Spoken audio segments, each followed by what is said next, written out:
चुनाव आयोग किस तरीके से काम कर रहा है, जरा इस बात को गौर से देखिए।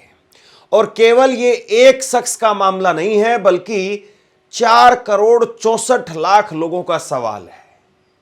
आप जरा सोचिए कि किसी साधारण आदमी का नाम कट जाए तो ये कहा जाएगा कि शायद उसने पेपर्स में कुछ गलतियां कर दी होंगी, फॉर्म भरने में गलती कर दी होगी, या उसके पास में दस्तावेज नहीं होंगे, डॉक्यूमेंट्स नहीं होंगे, वो तो रोहिंग्या है, ये है, वो है, फला है, बांग्लादेशी है, उसके पास में सबूत नहीं थे, ये कह करके नाम कट गया होगा। बहुत बार इस तरह के तर्क दिए जाते हैं। लेकिन मैं आज आपको एक बहुत बड़ा उदाहरण दिखाने जा रहा हूं, और आप देखिए कि एक शख्स जो कि भारत के उपराष्ट्रपति के साथ में काम कर चुके हैं, एक शख्स जो कि राज्यसभा सचिवालय में ज्वाइंट सेक्रेटरी के पद पर रह चुके हैं, जो कि कांग्रेस के CWC के मेंबर हैं, गुरदीप सिंह सप्पल, कांग्रेस के वरिष्ठ नेता। कांग्रेस जब भी कोई बड़ा मसला चुनाव आयोग के अंदर लेकर के जाती है तो उस डेलीगेशन में गुरदीप सिंह सप्पल उसका हिस्सा होते हैं। और ना केवल गुरदीप सिंह सप्पल का SIR के बाद में ड्राफ्ट लिस्ट के अंदर उनका नाम काट दिया गया, बल्कि पूरे परिवार का नाम काट दिया गया। गुरदीप सिंह सप्पल, उनसे मैंने इंटरव्यू किया है, आप बहुत विस्तार से इस पूरे मामले को सुनिए, समझिए। और बहुत जरूरी है कि कोई आम आदमी, कोई आम शख्स, या जिसके पास में थोड़े बहुत डॉक्यूमेंट्स हैं, थोड़े बहुत नहीं हैं, कुछ है कुछ नहीं है, वो अगर शिकायत करे तो समझ में आता है। लेकिन जिसके पास में आधार कार्ड, पैन कार्ड, पासपोर्ट, कोई भी डॉक्यूमेंट आप कहेंगे, वो डॉक्यूमेंट वो दिखाने के लिए तैयार है। कोई भी, जो भी आप डॉक्यूमेंट चाहते हैं कि ये डॉक्यूमेंट सही है, वो डॉक्यूमेंट्स दिखाने के लिए तैयार है। लेकिन उनका और उनके पूरे परिवार का वोट काट दिया गया। अब ये कांग्रेसी हैं, इस बात की सजा है, या फिर ये मसला क्या है? और सबसे बड़ी बात ये है, मैंने इनसे बहुत विस्तार से बात की है, आखिरकार चुनाव आयोग एक ऐसी शख्सियत का ना केवल वोट काट रहा है, बल्कि उसके बाद में जो जवाब दिया जा रहा है, उस जवाब में भी बहुत बड़ा झोल है। और आप सुनेंगे तो आप भी हैरान रह जाएंगे कि आखिरकार चुनाव आयोग ये इस तरह के नए नियम क्यों लेकर के आ रहा है। और बात यह है कि गुरदीप सिंह सप्पल साहब जैसे जो बड़े लोग हैं, जिनकी पहुंच है, रसूख है, लोग जानते हैं जिनको, वो तो कहीं पर भी किसी भी तरीके से एडजस्ट हो जाएंगे, या फिर उनका वोट बन जाएगा, वोट नहीं कटने वाला है। लेकिन वो एक बहुत बड़े खतरे की तरफ इशारा कर रहे हैं। वो कह रहे हैं कि अब हमें कहा जा रहा है नया फ्रेश तरीके से अपना फॉर्म भरिए और वोट बनवा लीजिए। अगर ऐसे है तो फिर पुराना रिकॉर्ड कहां पर? 35-40 साल से वोटर हैं वो पुराना रिकॉर्ड कहां पर? और उसमें जो नया फॉर्म भरवाया जा रहा है, उसमें भी ये जो है वो कहा जा रहा है कि ये कहिए कि आपका पुराना नहीं है वोट, मैं अब नया बनवाना चाहता हूं। यानी एक तरीके से खुद ही उनसे शपथ दिलवाई जा रही, झूठी। ये बड़ा गंभीर मसला है। और इस मसले के अंदर सबसे बड़ा सवाल यह है कि वो कह रहे हैं कि मैं कोर्ट में भी इस मामले को लेकर के जाऊंगा, कोर्ट तक की लड़ाई जाएगी। तो आप जरा एक बार विस्तार से सुनिए। और ये समझना बहुत जरूरी है कि चुनाव आयोग क्या वाकई इस तरीके से काम कर रहा है, और क्या काम करने का तरीका यह होना चाहिए। इस मामले के अंदर कितने बड़े झोल हैं, और किस तरीके से गुरदीप सिंह सप्पल साहब इस पूरे मामले को बारीकी से समझा रहे हैं, जरा सुनिए। गुरदीप सिंह सप्पल साहब हमारे साथ में हैं। सर, बहुत बहुत शुक्रिया आपका। और मैं सीधा आपसे ये जानना चाह रहा हूं कि मुझे लगता है कि चुनाव आयोग के कार्यालय में कोई घास काटने वाला अगर कोई कर्मचारी भी होगा तो वो भी आपको जानता होगा कि ये लाल पगड़ी में ये नेताजी आते हैं, हर बार आते हैं यहाँ पर। यानी चुनाव आयोग के कार्यालय में आपको हर आदमी जानता है। वहाँ जो SIR की प्रक्रिया हुई, मैं आपके ट्वीट्स देख रहा था जिसमें आप कह रहे थे कि आपने बाकायदा लिख करके दिया है, फॉर्म भर करके दिया है, सब जो प्रोसीजर है वो प्रोसीजर उसका पालन किया है। फिर आपसे ऐसी क्या मोहब्बत थी, या ऐसा क्या बवंडर हो गया ये कि आप ही का नाम नहीं आया? जी धर्मेंद्र जी, ये मामला सिर्फ मेरा नहीं है। दरअसल क्या हुआ कि मैंने अपना घर बदला, और मैं साहिबाबाद विधानसभा में रहता था, वहां से नोएडा विधानसभा में आ गया। और मैंने नोएडा विधानसभा में अप्लाई किया कि मेरा यहाँ पे अब वोटर लिस्ट में नाम हो जाए SIR में। तो ये मालूम पड़ा है कि पूरे देश में जिस भी व्यक्ति ने अपना घर बदला है इस दौरान, उसका नाम काट दिया गया है। ये कोई मेरा मामला नहीं है। पूरे देश में 4 करोड़ 64 लाख लोग ऐसे हैं, जिन्होंने जब अपना घर बदला, तो उनके पास कोई प्रावधान ही नहीं बचा कि वो एसआईआर में अपना नाम जुड़वा सकें। ये बहुत बड़ा लैप्स है चुनाव आयोग का। चुनाव आयोग ये कहता है कि आप जहाँ पे हैं, वहाँ पे आप भरेंगे। हम जहाँ हैं हमने वहाँ भरा, लेकिन चुनाव आयोग ने उसको अमान्य नहीं किया। अब प्रॉब्लम ये है कि एक मेरा केस होता तो हम लड़ लेते। आज सवाल उन 4 करोड़ 64 लाख लोगों का है, जिसमें अधिकांश जेन्युइन वोटर्स हैं, और आपने उनका अधिकार छीन लिया। और अब चुनाव आयोग ये कहता है कि आप जाइए और फॉर्म 6 भर दीजिए। तो मेरा सवाल इसमें कई सारे जुड़ जाते हैं। एक, देखिए अभी हम घर बदलते हैं, तो बहुत सारे डॉक्यूमेंट्स के अंदर आपको एड्रेस चेंज करना होता है। अब अभी आपका घर कहाँ है? नोएडा में। नोएडा, और पहले साहिबाबाद था? साहिबाबाद विधानसभा में पड़ता था। हाँ, तो आप आपने फॉर्म कहाँ फिलअप किया, कौन सी जगह पे? नोएडा में फिलअप किया, जहां मैं नोएडा में? और साहिबाबाद में जो मेरा बूथ लेवल ऑफिसर था, उसको मैंने सूचना दी कि मैंने अपना घर शिफ्ट कर दिया है, तो वहां से मेरा नाम काट दिया जाए, मैं नोएडा में एनरोल हो रहा हूं। क्योंकि अगर मैं ये नहीं करता और अगर 2 जगह नाम आ जाता, तो भी हंगामा होना था कि आपने 2 जगह से क्यों भरा। तो जैसा कि किसी भी नागरिक से अपेक्षित है, जब वो किसी पुरानी जगह से हट जाता है, तो बीएलओ को बताना होता है कि अब मैं यहाँ से शिफ्ट हो गया हूँ। तो मैंने बीएलओ को वहां बता दिया, और इस बात की वाहवाही चुनाव आयोग ले रहा है कि देखिए आपने तो खुद वहां से हट गए थे, इसलिए आपका नाम कटा। अरे भाई, मैं पुराने पते से हटा, वहां से तो मैंने कटवाया। इशू ये है कि मैं नए पते पे आया, वहां से क्यों कटा? नोएडा से क्यों कटा? मेरा नहीं हटा, मेरा नहीं कटा। पूरे देश में 4 करोड़ 64 लाख और उत्तर प्रदेश में 2 करोड़ 17 लाख लोगों का कटा, क्योंकि चुनाव आयोग वहां पे नए पते पे आपको फॉर्म जमा करने की अनुमति नहीं दे रहा। मैंने तो जमा किया जबरदस्ती कि मेरा फॉर्म लीजिए आप, लेकिन बाकी को तो फॉर्म भी जमा नहीं किया चुनाव आयोग ने। अब मैं जो बोल रहा हूं कि भाई, जब भी हम, आपने कब फॉर्म जमा किया था? ये एसआईआर के दौरान ही, देखिए धर्मेंद्र, जब भी हम घर बदलते हैं, तो बहुत सारे डॉक्यूमेंट्स में आपको एड्रेस चेंज करना होता है। जैसे मैंने आधार कार्ड में अपना एड्रेस चेंज किया, मैं ऑनलाइन गया, वो चेंज हो गया आराम से। मैंने अपने बैंक खातों में चेंज किया, ऑनलाइन गया, चेंज हो गया। अब तो सब लिंक्ड है आपस में। मैंने ड्राइविंग लाइसेंस में चेंज करना था, चेंज हो गया। मेरे को इनकम टैक्स रिकॉर्ड में चेंज करना था, वो भी चेंज हो गया। तो चुनाव आयोग इस चेंज को क्यों नहीं अलाउ कर रहा है? भारत सरकार का, उत्तर प्रदेश सरकार का हर डिपार्टमेंट एड्रेस बदलने की अनुमति दे रहा है, चुनाव आयोग नहीं दे रहा है। चुनाव आयोग कह रहा है हम आपका एड्रेस चेंज नहीं करेंगे, आप तो नए वोटर के रूप में आ जाओ। और ये बात 4.5 करोड़ से ज्यादा लोग, 4 करोड़ 64 लाख लोगों के लिए चुनाव आयोग ने बोली है, उनका हक छीना है। अब चलिए, मेरे को तो आपने ट्विटर पे बोल दिया कि आप नए वोटर के रूप में रजिस्टर हो जाओ, हालांकि उसकी बात मैं आपसे आगे करूंगा। हाँ, और उसमें भी मैं देख रहा था कि आपने जो ट्वीट किया वो 6 तारीख को करीब 1 बजे के आसपास आपने किया है। उसके बाद में उनका जो जवाब आया वो 7 तारीख को आया। 24 घंटा, यानी आपके ट्वीट के बाद में उसके जवाब देने में 24 घंटे लग गए। नहीं, 24 घंटे उन्होंने रात को लेट नाइट, जब 12 बजे के बाद डेट चेंज हो गई थी, तब दिया उन्होंने, जिसमें सुबह उठ के मैंने देखा और मैंने उसका जवाब दिया। और मेरा जवाब ये है कि चुनाव आयोग जो सॉल्यूशन दे रहा है, वो सॉल्यूशन भी गलत है। सॉल्यूशन इसलिए गलत है कि चुनाव आयोग ये कह रहा है कि हम आपको पता चेंज नहीं करेंगे, आप नए वोटर के रूप में बन जाओ, फॉर्म 6 भरो, जो नया वोटर को भरना होता है, और हम आपको एक्सेप्ट कर लेंगे। अब पहला सवाल, 4 करोड़ 64 लाख वोटर में से कितनों को चुनाव आयोग ने आज की तारीख में यह बात बोली है कि अगर उन्होंने घर शिफ्ट किया है तो उनको फॉर्म 6 भरना है? बताइए, आपने कहीं कोई ऐड देखा चुनाव आयोग का? कोई प्रेस रिलीज देखी? कोई गाइडलाइन देखी? चुनाव आयोग के किसी व्यक्ति का कोई इंटरव्यू देखा? मुझे तो आपने ट्विटर पे बता दिया।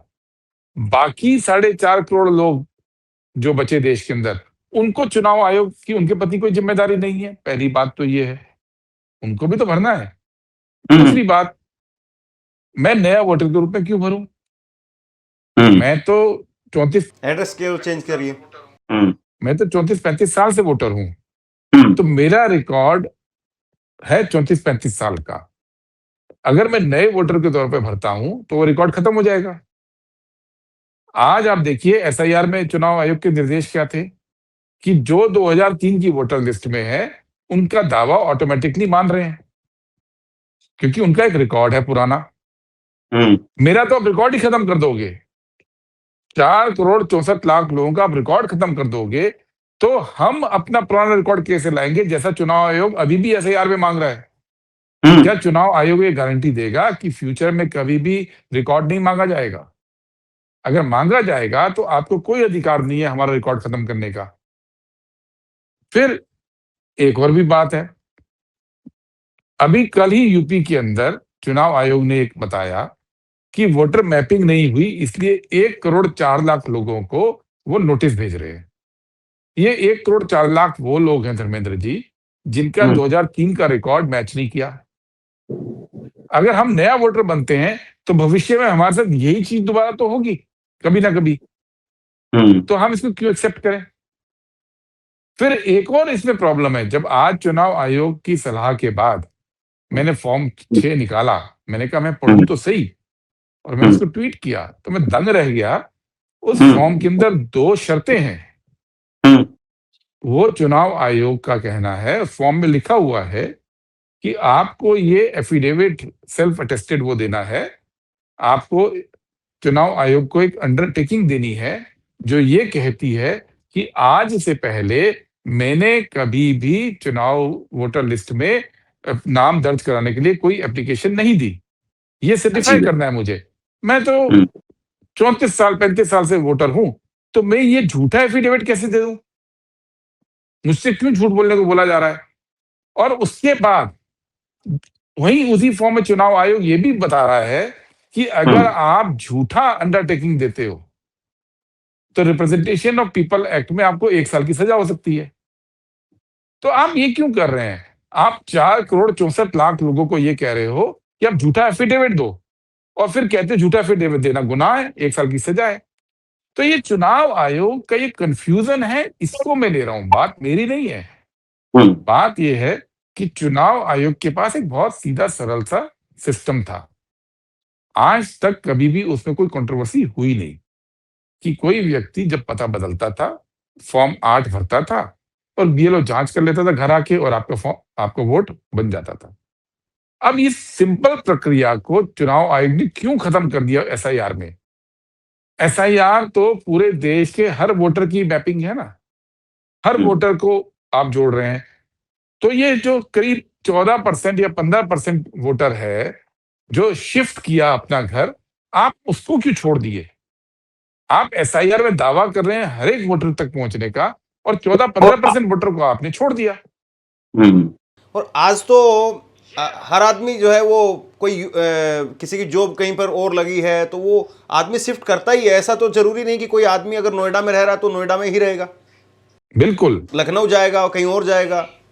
यही हमारा सवाल है, और यहाँ पे मामला खत्म नहीं होता। अब जो चुनाव आयोग ने सुप्रीम कोर्ट में सुनवाई हो रही है एसआईआर की, उसमें एक एफिडेविट दे दिया। आपने पता नहीं भी देखा कि नहीं देखा, आज मैंने पढ़ा उसको। एफिडेविट में चुनाव आयोग ये कह रहा है कि हमारा अधिकार है नागरिकता की जांच करना, जिसकी नागरिकता सही नहीं पाई जाएगी उसका वोटर लिस्ट से हम नाम हटा देंगे। ये चुनाव आयोग ने लिखित रूप से सुप्रीम कोर्ट को एफिडेविट में दे दिया है। तो ये 14% लोग, 15% लोग जो भी बनते हैं पूरे देश में जिन्होंने घर शिफ्ट किया, उनको तो आप एसआईआर में फॉर्म ही नहीं भरने दे रहे हैं, तो उनकी नागरिकता का क्या होगा कुछ चुनाव आयोग के हिसाब से? फाइनली हो सकता है आप सब कुछ एक्सेप्ट कर लें, लेकिन आप भविष्य के लिए उनको कानूनी पचड़े में डालने का रास्ता तय कर रहे हैं। ये करोड़ों करोड़ लोग हैं। इसमें आपका और आपका पूरा परिवार का नाम काट दिया गया। जी, मैंने परिवार के लोगों का संख्या मैं नहीं बताता हूं, वो मेरा प्राइवेसी का इशू है, लेकिन मेरे परिवार से किसी का नाम नहीं आया।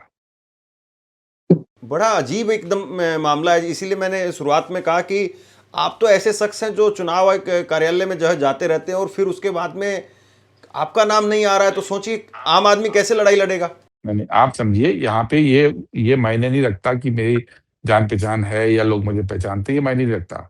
मायने ये रखता है कि चुनाव आयोग ने प्रक्रिया ही नहीं बनाई उन लोगों के लिए जिन्होंने घर शिफ्ट किया है, और वो यानी जो बीएलओ था वो चाह करके भी नहीं रख पाया आपका नाम, आप ये कह रहे हैं? नहीं रख सकते, प्रोसीजर ही नहीं था।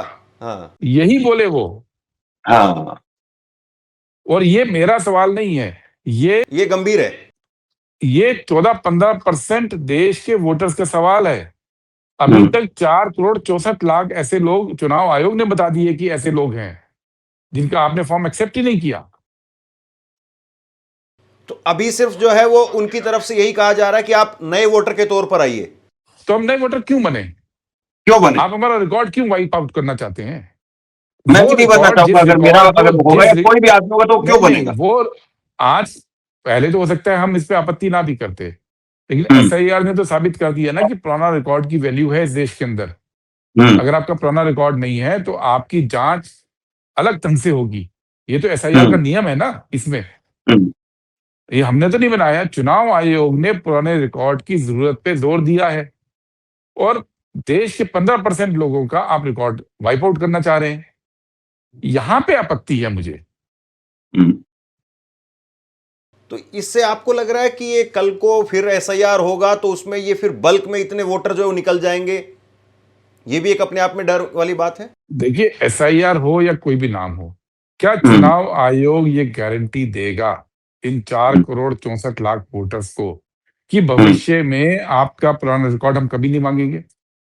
आज चुनाव आयोग ये गारंटी दे दे देश में सबको, कोई समस्या नहीं है। पर चुनाव आयोग ये गारंटी दे नहीं सकता क्योंकि वो खुद पुराना रिकॉर्ड एसआईआर में मांग रहा है। चुनाव आयोग जो गारंटी खुद नहीं दे सकता है, वो उसके ऊपर हमको अमल करने को कह रहा है। हम झूठा एफिडेविट देके कि हम पहली बार वोट के लिए अप्लाई कर रहे हैं, हम ये क्यों अप्लाई करें? हमको जो चुनाव आयोग का सीधा साधा पुराना सिस्टम था, वो सिस्टम को क्यों नहीं आप फॉलो करने दे रहे? और इसमें प्रॉब्लम क्या थी? ईपीआईसी नंबर है, एपिक नंबर जिसको बोलते हैं, वो इन हम सब वोटर्स के पास है। आप वो एपिक नंबर पे देख लें कि आपका नया जगह पे फॉर्म जमा हुआ है, और वहां बीएलओ जाके देख ले।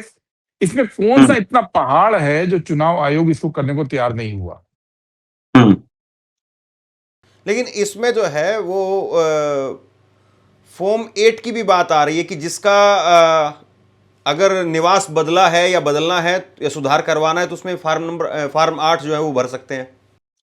धर्मेंद्र जी, मैं यही कह रहा हूं कि आज तक जो सिस्टम था उसमें जो भी व्यक्ति घर बदलता था वो फॉर्म 8 भरकर अपना वोटर लिस्ट में नाम नई जगह पे लिखवा लेता था। एसआईआर ये करने नहीं दे रहा। एसआईआर में यही चीज तो मना कर दी इन्होंने कि आप फॉर्म 8 का कोई मतलब नहीं है, आप नया वोटर बनिए, और वो भी एसआईआर खत्म होने के बाद, ड्राफ्ट लिस्ट आने के बाद। तो अब आप इसको कैसे ठीक करेंगे? कहां इस लड़ाई को लेकर के जाएंगे? नहीं, देखिए, लड़ाई तो एक कोर्ट में भी जाएगी क्योंकि ये चुनाव आयोग की गलती है। ये देश के करोड़ों लोगों से जुड़ा मामला है। अभी तक का डेटा कहता है कि 14-15% लोगों का मामला है देश में। आप 14-15% लोगों को भविष्य की कानूनी लड़ाई में नहीं उलझा सकते हैं। आपको उनको ऑप्शन देना पड़ेगा कि वो पुराना अपना ईपीआईसी नंबर नए जगह पे शिफ्ट कर सकें, जैसे कि चुनाव आयोग पहले करता था। फॉर्म 8 भरने की अनुमति आने वाले एसआईआर में भी देनी होगी, और जो एग्जिस्टिंग वोटर्स जिनके नाम काट दिए गए उनको भी अनुमति देनी होगी। और ये जरूरी है क्योंकि अब चुनाव आयोग ने अपना दूसरा प्लान उजागर कर दिया है, जहां पे वो नागरिकता की जांच करना चाहता है, जो हमारे हिसाब से, हमारे कहने के हिसाब से गैर संवैधानिक है। लेकिन चुनाव आयोग इंसिस्ट कर रहा है कि अधिकार उसको है। मैं जो है सीओ उत्तर प्रदेश के कई ट्वीट्स देख रहा हूं, उसमें भी बार बार वो यही लिख रहे हैं कि फॉर्म 6 जो है आप भर दीजिए। अब देखिए, बड़ी बात ये है कि हाँ, क्यों भरें? ये यही सवाल है, जरूरी सवाल है मुझे लगता है कि झूठी अंडरटेकिंग क्यों दें हम कि हम पहली बार भर रहे हैं? हम क्यों कोई दें? भी बताइए। आदमी, जब वो आदमी एग्जिस्ट करता है तो वो आदमी जबरदस्ती क्यों कहेगा कि मैं नहीं हूं, मैं नया हूं? और उसी फॉर्म में आप ये लिखते हैं झूठ बोलने पे 1 साल की सजा हो सकती है। और फिर आप कह रहे हैं कि 4.5 करोड़ से ज्यादा लोग झूठ बोल के फॉर्म जमा कर दें। भाई, इसकी जरूरत क्या है? मेरा सवाल इस पे है, इसकी जरूरत क्या है? आप फॉर्म 8 अलाउ करते, बात खत्म होती। मेरे को लेकिन इसमें इस पे आपत्ति है। एक आप इस बात को पकड़ गए और जाहिर सी बात है आप जो फॉर्म भर रहे थे या आपने डाउनलोड किया तो आपने पढ़ा भी। आम आदमी नहीं पढ़ेगा और आम आदमी सोचेगा कि चलिए भैया चक्कर काटने से अच्छा ये कि चलिए फॉर्म 6 भरवाना है, वो भरवा करके ख़त्म कर लीजिए, और वो कल को फिर मुसीबत में पड़ेगा। बिल्कुल, मेरा यही कहना है, इस बात की क्या गारंटी है कि भविष्य में पुराना रिकॉर्ड नहीं मांगा जाएगा, जैसा 2013 में मांगा गया। तो चुनाव आयोग को कोई हक नहीं है हमारा पुराना रिकॉर्ड डिलीट करने का। तो ये तो बहुत बड़ा ब्लंडर है एक तरह से। ये ब्लंडर है, ये ब्लंडर है, और ये ब्लंडर से ज्यादा ये एक और खतरनाक बात है, क्योंकि अब चुनाव आयोग इससे नागरिकता को जोड़ने वाला है, जो सुप्रीम कोर्ट ने उसको में दावा किया है। चुनाव आयोग का मैं आपकी जानकारी, आपके दर्शकों की जानकारी के लिए बोल दूं, चुनाव आयोग ने सुप्रीम कोर्ट में एफिडेविट दिया है कि चूंकि भारत के नागरिक होना जरूरी है वोटिंग के लिए, इसलिए मुझे जांच करने का अधिकार है। ये बड़ी अजीब सी बात है। हालांकि पहली बार सुनने में बात ठीक लगती है कि जो नागरिक नहीं है वो वोट क्यों दे भाई, वोट तो नागरिकता से जुड़ा है। तो चुनाव आयोग गलत क्या कह रहा है, मैं आपके दर्शकों के लिए बताना चाहता हूं कि ये क्यों गलत है। देखिए, आप कहीं पे भी जाते हैं, मान लीजिए आपने एयर टिकट के लिए बुकिंग दिल्ली रेलवे टिकट के लिए बुकिंग डाली, वहां पे आपसे आधार नंबर मांग लिया या ड्राइविंग लाइसेंस मांग लिया, मांगते हैं एयरपोर्ट पे। आप बिना आधार या बिना ड्राइविंग लाइसेंस दिखाए आप एयरपोर्ट के अंदर जा भी नहीं सकते हैं। लेकिन एयरपोर्ट अथॉरिटी या कोई भी व्यक्ति वहां पे खड़ा हुआ ये नहीं कह सकता कि नहीं, मैं आपके ड्राइविंग लाइसेंस की जांच करूंगा, इन्वेस्टिगेट करूंगा, ये तो नहीं कह सकता ना। या इसको दूसरी तरह से देखिए कि कल कोई बच्चा किसी कंपनी में अप्लाई करता है और उसमें मिनिमम क्वालिफिकेशन है कि आपको पोस्ट ग्रेजुएट होना है या आपको इंजीनियर होना है या आपको ग्रेजुएट होना है, और आप अपनी डिग्री दिखाते हो, तो डिग्री दिखाना तो उचित है, लेकिन वो कंपनी ये थोड़ी कर सकती है कि आपकी डिग्री में इन्वेस्टिगेशन ऑर्डर कर दे। ये फर्क है। चुनाव आयोग पेपर देख सकता है, हमेशा से देखता आया, लेकिन चुनाव आयोग नागरिकता का जांच का अधिकार नहीं ले सकता है। जैसे कोई कंपनी आपकी डिग्री की जांच का अधिकार नहीं ले सकती है, जैसे कोई टेलीफोन कंपनी आपके आधार कार्ड की जांच का अधिकार नहीं ले सकती है। जांच का अधिकार सरकार के दूसरे डिपार्टमेंट के पास है, नागरिकता का जांच का अधिकार होम मिनिस्ट्री के पास है, गृह मंत्रालय जांच करता है। और इसमें और बड़ी समस्या है, पूरी दुनिया के अंदर एक कॉन्सेप्ट है कि अगर आप किसी देश में रहते हैं, आप उसके सामान्यतः नागरिक हैं, तो मतलब सामान्यतः वहां पे रहते हैं, तो आप उसके नागरिक माने जाते हैं। और अगर सरकार को या स्टेट को ये लगता है, स्टेट मतलब राज्य, जो हम राज्य की बात कर रहे हैं ना कि पॉलिटिकल स्टेट, तो सरकार को या स्टेट को ये लगता है कि आप नागरिक नहीं हो, तो सरकार आपकी नागरिकता को खत्म करने का या आपके दावे को खत्म करने का अधिकार रखती है। ये तो सच है। इसके लिए होम मिनिस्ट्री में एक डिपार्टमेंट है कि, लेकिन हर व्यक्ति को जाकर अपनी नागरिकता सिद्ध करनी पड़े, ये दुनिया में कहीं नहीं होता। वो इसलिए नहीं होता है, एक तो हर व्यक्ति को नागरिकता सिद्ध कर देनी पड़ेगी, तो ये इतना बड़ा काम है, इतना बड़ा काम है कि संभव नहीं है। दूसरी बात, कोई बाबू पूरे देश में करोड़ों लोगों के नागरिकता के पेपर देखेंगे और उसको रिजेक्ट कर देंगे इलेक्शन कमीशन के ऑफिसर, तो वो व्यक्ति कहां पे अपनी अपील लगाएगा? कोई प्रक्रिया है क्या? चुनाव आयोग ने कहीं प्रक्रिया मेंशन की अभी तक? होम मिनिस्ट्री जब करती है तो उसकी प्रक्रिया होती है कि अगर आपकी नागरिकता पे ऑब्जेक्शन हो गया तो आपके लिए अपील का अधिकार है, वो अधिकार लिखित है, उसके नियम कानून देश में बने हुए हैं और व्यक्ति वहां पे इंसाफ पा सकता है। लेकिन जब आप पूरे देश की नागरिकता जांच करेंगे और आपके पास अपील का कोई प्रावधान नहीं है, इंसाफ मांगने का प्रावधान नहीं है, तो आप तो लोगों की नागरिकता से खेल रहे हैं। सपा साहब, एक सवाल मैं आपसे ये पूछना, और एक बात और कहना चाहूंगा, इस देश के अंदर बहुत सारे लोग हैं जो इस देश में पैदा हुए, यहीं रहते हैं और हमारे यहाँ बाय बर्थ नागरिकता है, ठीक है, लेकिन उनके पास कागज नहीं होते हैं। चौराहों पे बहुत सारे अनाथ बच्चे काम करते हैं, उनके नहीं होता है। दूर दराज के इलाकों में, जंगलों में बहुत सारे आदिवासियों पे आपको नहीं मिलेंगे। बहुत सारे ऐसे वर्ग हैं, जो बुजुर्ग लोग हैं, उनके पास नहीं मिलेंगे। तो क्या चुनाव आयोग उन सबको नागरिक मानना बंद कर देगा देश के अंदर? और ये करोड़ों की संख्या है, डेस्टिट्यूट मार्जिनलाइज्ड पीपल करोड़ों हैं।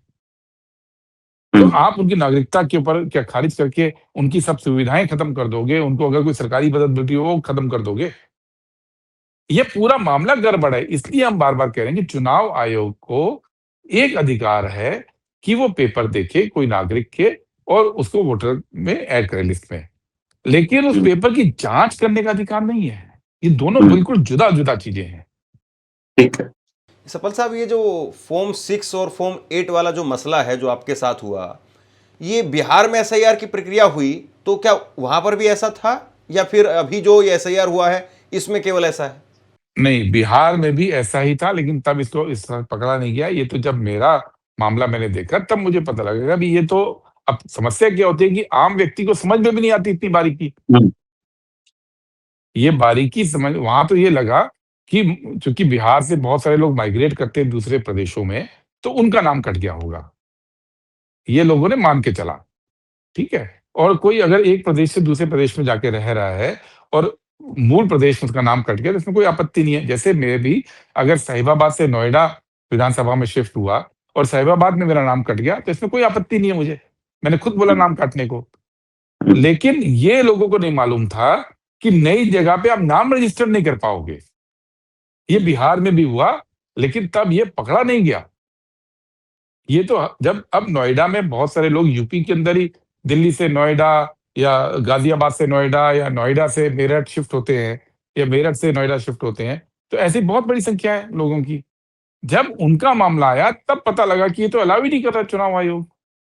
तो क्यों नहीं चुनाव आयोग अलाउ कर रहा है, ये हमारा सवाल है। और ऐसे लोग आप कह रहे हैं 4.5 करोड़ है।